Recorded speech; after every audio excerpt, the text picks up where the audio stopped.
This video is brought to you by Skillshare. Welcome to Marvel's Speedpaint Protocol. I'll be your host, Dana Howl, and today we're going to be painting Spider-Man from the Marvel Crisis Protocol core set to a quick and easy tabletop standard using only inexpensive tools and beginner-friendly techniques.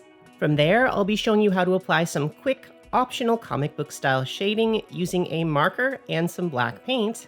And finally, at the end of the video, I'll be indulging myself just a little bit, using some more advanced techniques as well as some more paints from my collection to give this figure some optional shading, highlights, and object source lighting to really set the scene.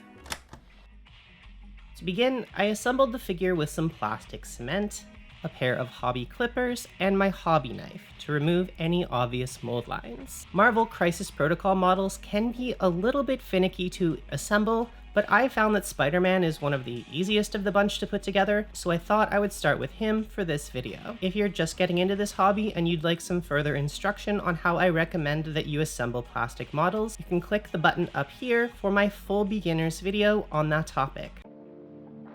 Unlike the majority of models in other miniatures games, Marvel Crisis Protocol comes with pre-sculpted bases, which is super handy, but for Spider-Man in particular, I found that the pile of rubble he's perched on clashes a little bit with the rest of the base. This pile of rubble looks pretty recent, so I wanted to add a few rocks and a bit of sand to the base to sort of blend it in with the rest of the sidewalk. To do this, I just dabbed on a few drops of white craft glue, and I then dipped the model into my bucket of mixed rocks and sand, creating some areas of mixed rubble throughout the base.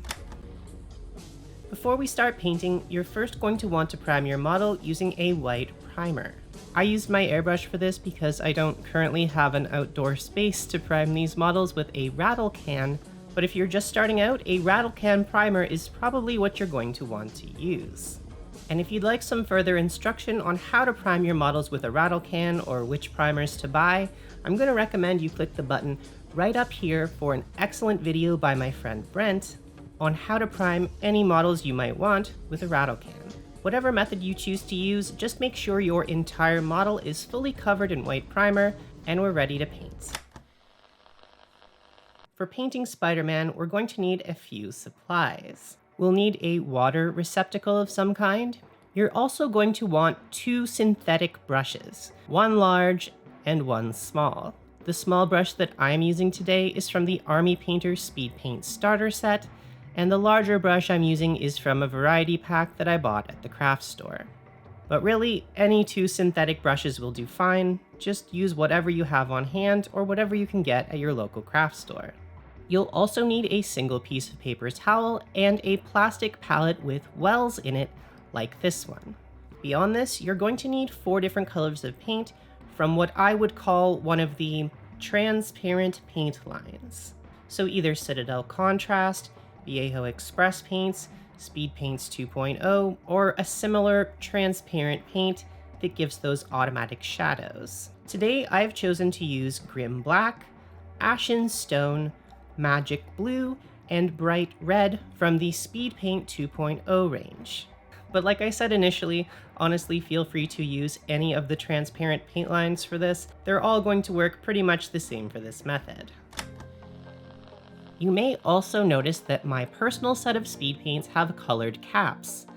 When you buy them, they come with normal gray caps, but I did this myself to help me distinguish what color is in what bottle. And if you're wondering how I did this, I just primed the bottle caps with a white primer and then slathered on a coat of the paint inside onto the cap. And I find this just really helps me when I'm trying to use transparent paints like this to know which color is in what bottle. For the Speedpaint 2.0 range in particular, I've found that sometimes when you first buy them, the bottles are a bit clogged or have excess air inside. So my recommendation is that you take a pin or sharp object and stick it inside the top of the bottle before using them to vent the excess air and to unclog it so they don't explode on you when you attempt to drop a little bit of paint onto your palette. After you've done this and shaken the bottles well to mix around the pigments, squeeze a few drops out onto one of your paint wells, and if you're still having trouble getting the paint out of the bottle, try squeezing it from the side, as sometimes the interior ball bearings can clog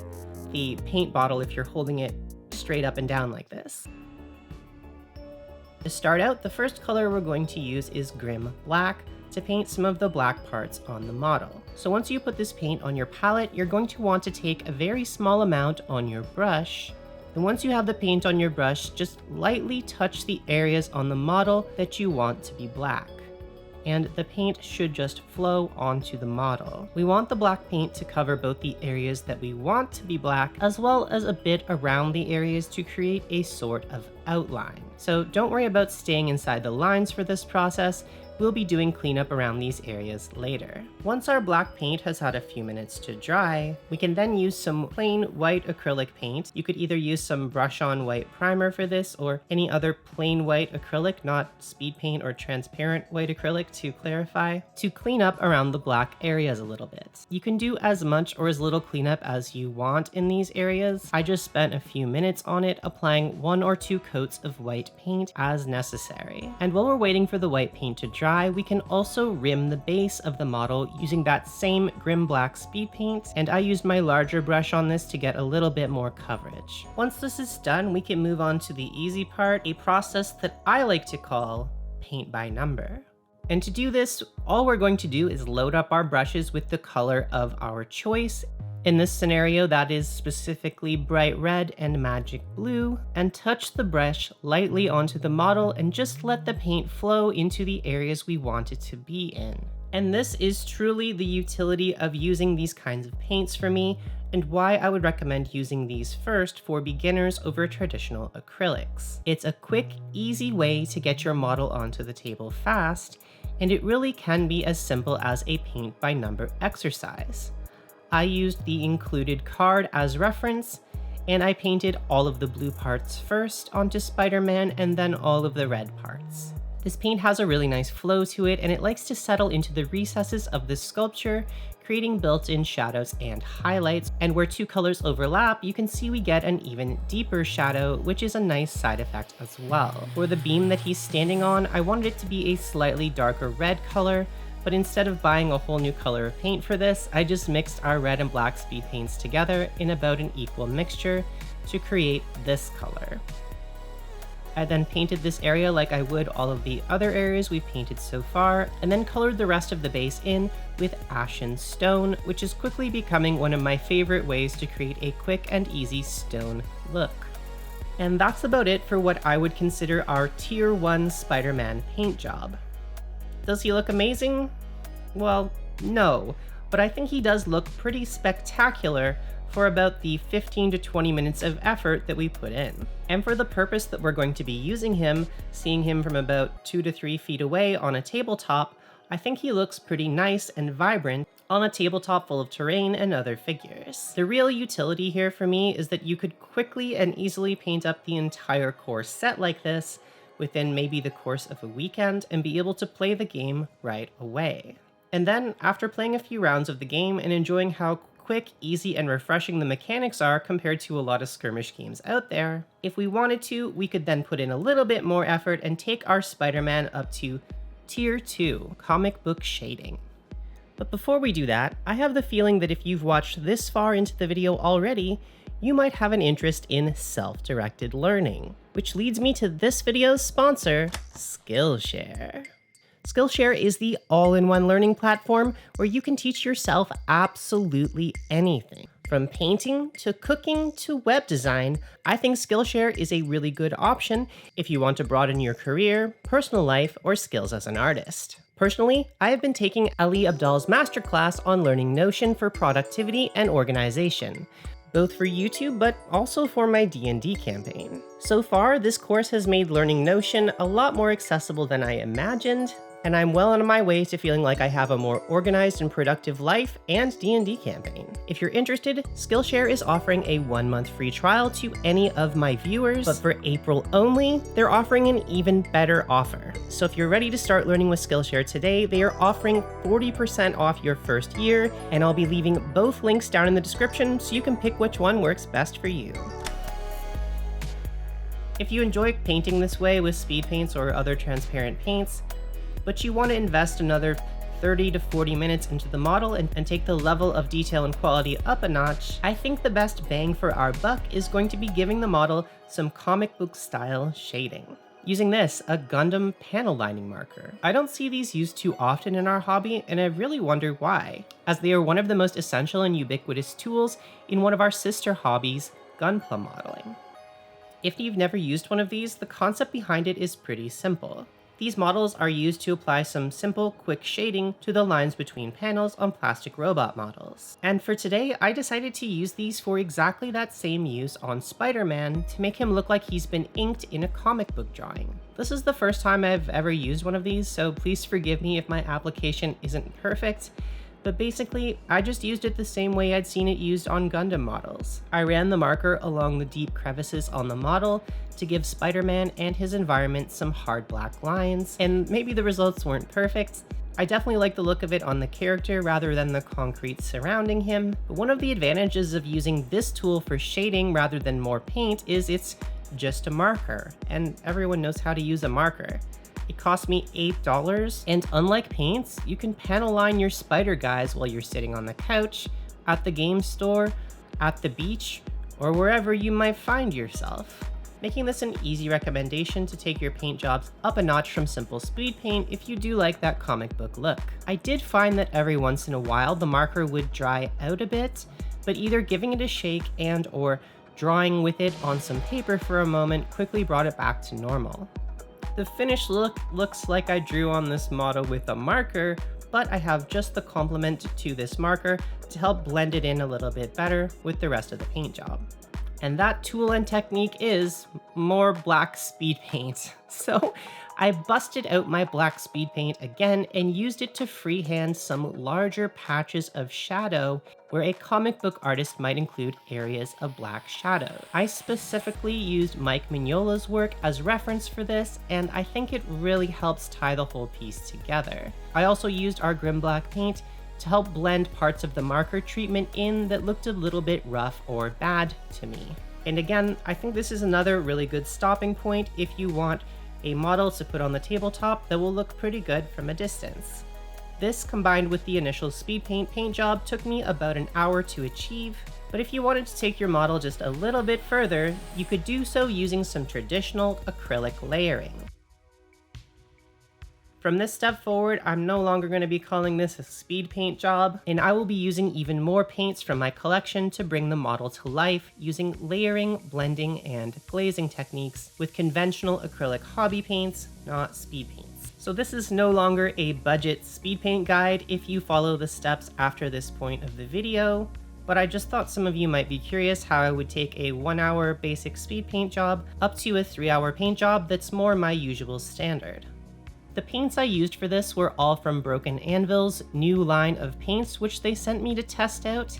And although these are just prototypes, they have quickly become my new favorite line of acrylic paints. But of course, if you want to follow in my footsteps, any other sort of acrylic paints will do fine for these next few steps. To start out, I used a simple red acrylic paint that matches Spider-Man's costume on the red parts of his costume, to clean up our panel lining just a little bit. I used this all over the model in any areas that looked a little bit rough, or in areas where the panel lines needed a little bit of thinning out, or just more definition. After this, I then did the same thing with a blue paint that I thought matched the existing speed paint on the model. I did this to all of the areas that I thought needed it, and in general, I just wanted to give all of the blue areas a more defined and consistent look. After this, I mixed in some warm white, which is quickly becoming my new favorite color. You know what I'm talking about. With some of the black speed paint that was already on my palette to create a nice warm gray color that I used to give all of the concrete areas on the base a more consistent look. Like I've already said, I think the panel lining markers look the very worst on the concrete sections of the model, so I paid a lot more attention to these using my warm black and warm white paints to mix up several shades of gray, which I used to build up the shadows and highlights on this part of the model.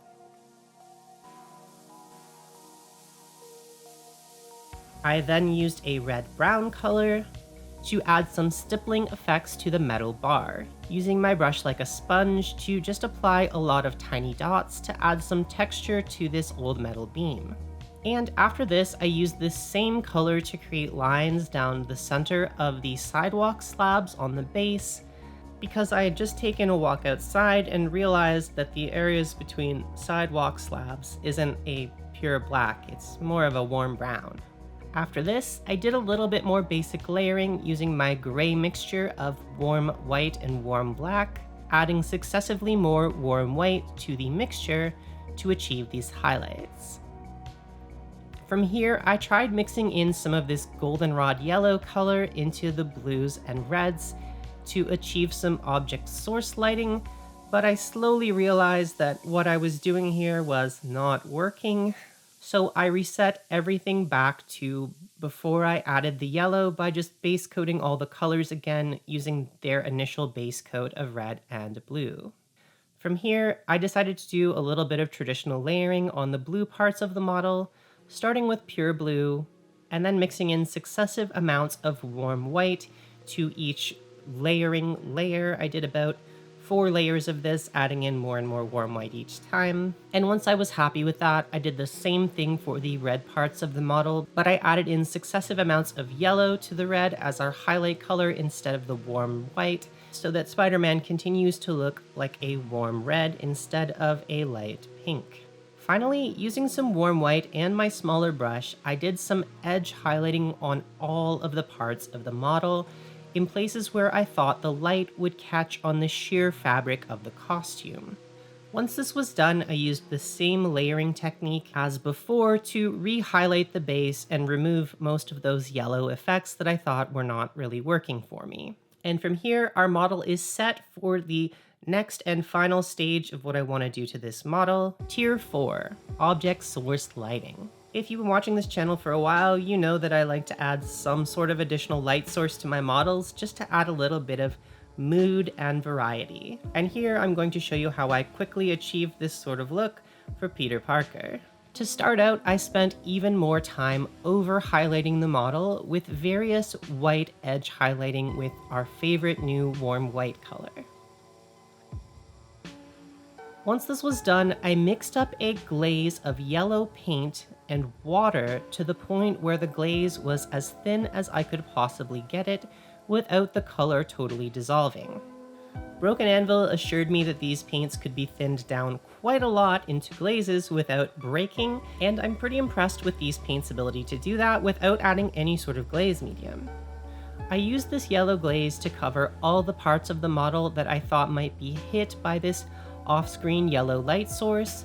Maybe it's a street lamp, maybe it's the glow from Captain Marvel.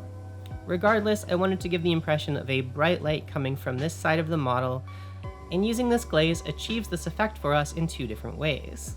Number 1, it gives more of a vague yellow effect on these areas of the model, but it also turns all of our previous white highlights into a brighter shade of yellow.